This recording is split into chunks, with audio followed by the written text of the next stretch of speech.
halkan waa telefishinka arrimaha bulshada ee Tayo TV xaruntiisa dhexe magaalada Muqdisho qodobada xilligan wararka iyaga ugu waaweyn waxaa ka mid ah daawadayaal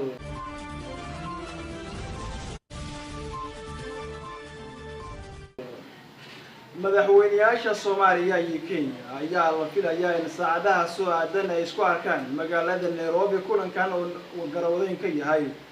ra'iisul wasaaraha dalka Ethiopia Abiy Ahmed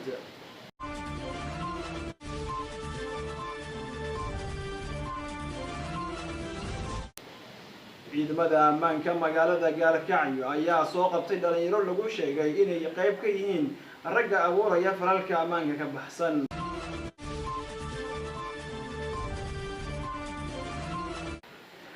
ra'iisul wasaaraha dalka ayaa galinkii dambe shalay ku soo laabtay dalka isagoona kormeeray qaybo ka mid ah goobaha ciidanka ay ku sugayeen ee gobolka Banaadir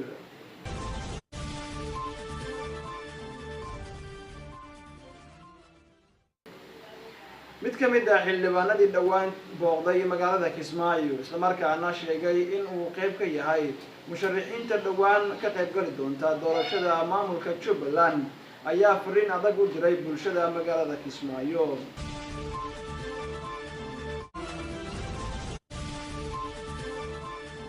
akhbaraadka caalamka wararka iyaga aad ku daawan doontaan waxaa ka mid noqon doona